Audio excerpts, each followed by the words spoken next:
ചേട്ടൻ വന്ന അല്ലെങ്കിൽ നമ്മൾ ആഗ്രഹിച്ച ഈ ഒരു നിമിഷത്തിൽ ചേട്ടൻ്റെ സാന്നിധ്യത്തിൽ ശരിക്കും ഈ ഒരു വേദി കംപ്ലീറ്റ് ആവണമെങ്കിൽ സുധിച്ചേട്ടൻ വേണമായിരുന്നു. പക്ഷേ സുധിച്ചേട്ടൻ്റെ അഭാവത്തിൽ സുധിച്ചേട്ടൻ മറുപാതികളെ നമ്മൾ ഈ വേദിയിലേക്ക് ക്ഷണിക്കുകയാണ്. സുധിച്ചേട്ടൻ്റെ മക്കളെയും സുധിച്ചേട്ടൻ്റെ ഭാര്യയും. സുധിച്ചേട്ടൻ ഇത് കണ്ട് സന്തോഷിക്കും.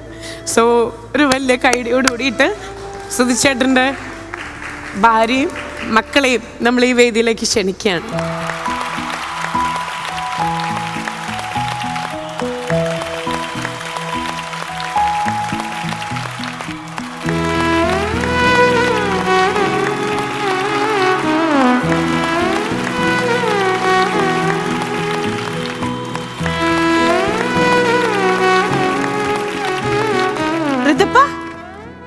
ഇതാണ് ഋതുൽ, ഇത് കിച്ചു, ഇത് രേണു, സുചേട്ടന്റെ വാവക്കുട്ടൻ.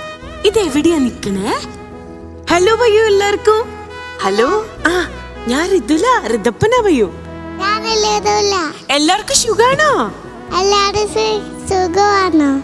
എന്തൊക്കെയാ വിശേഷം? പാപ്പം കഴിച്ചു. ഇത് എവിടെയാ വന്ന് നിക്കണേ കുട്ടി? സ്റ്റാർ മാജിക്കലാ? ആരുടെ സ്റ്റാർ മാജിക്കലാ? സുധീടെ. ഒരുപാട് ആഗ്രഹങ്ങള് സുചേട്ടൻ ബാക്കി വെച്ചിട്ടുണ്ട്. ജഗദീഷേട്ടൻ എന്താ പറയാനുള്ളേ? ഉഗ്രൻ കലാകാരനാണ് കേട്ടോ ഇപ്പോഴേ, അല്ലേ? പാട്ടൊക്കെ പാടില്ലേ കുട്ടി? എന്നാ ഒരു പാട്ട് പാടി. ഏത് പാട്ടാ? അമ്മ ചന്ദ്രികയിൽ അലിയുന്നു. കുട്ടിക്ക് അറിയാലോ പാട്ട്? പോരട്ടെ. ചണ്ഡികയലിയുന്നു ചണ്ഡികാന്തം കണ്ടു ജീവരാഗം ലീല് വലിയലിയുന്നു ദാഗമേഘം നിഞ്ചടിയലിയം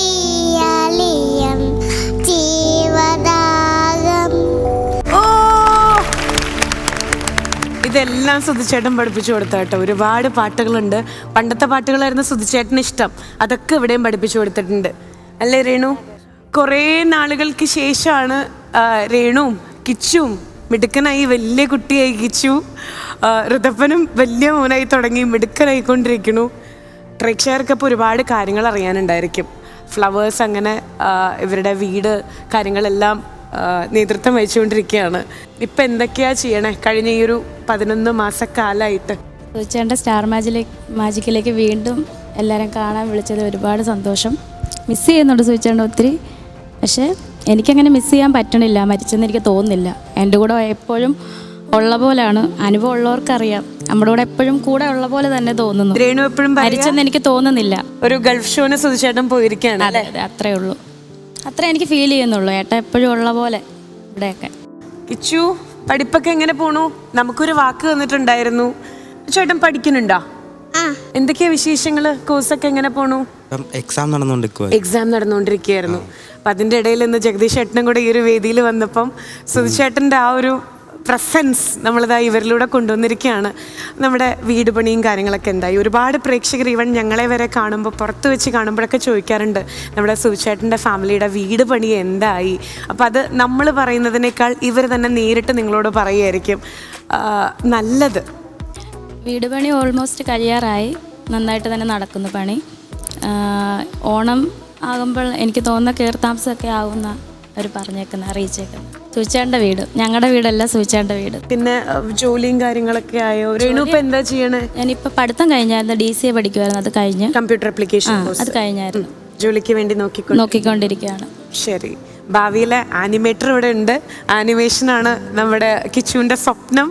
അപ്പോൾ എല്ലാം നല്ല രീതിയിൽ വരട്ടെ. ഋതപ്പൻ്റെ പുതിയ വിശേഷങ്ങൾ എന്താ? അവൻ്റെ കുറുമ്പ് കൂടിയോ കുറഞ്ഞോ? കൂടി. ഒരു 2 വാക്ക് എന്താ പറയാനുള്ളേ? സുഖാണോ എല്ലാവർക്കും? സുഖാണ്. ഞങ്ങൾക്ക് സുഖാണ്. കുട്ടിച്ചു സുഖാണോ? സ്കൂളിൽ പോരുണ്ടോ? കുറുമ എണിക്കാറുണ്ടോ? കുറുമ എണിക്കാൻ പാടില്ല. കുറുമ എണിക്കാറുണ്ടോ? Very good boy. അപ്പോൾ സുധിച്ചേട്ടൻ്റെ ആ ഒരു ടാലൻ്റ് എല്ലാം അപ്പാടെ ഇവനിലും ഉണ്ട്. കിച്ചു ആണെങ്കിൽ ആനിമേഷനാണ് ഇനി ഓപ്റ്റ് ചെയ്യുന്നത്. അപ്പോൾ ഇവരുടെ ഇനിയുള്ള മുന്നോട്ടുള്ള ജീവിതത്തിന് നമ്മളും ഇവരോടൊപ്പം തന്നെ ഉണ്ട്.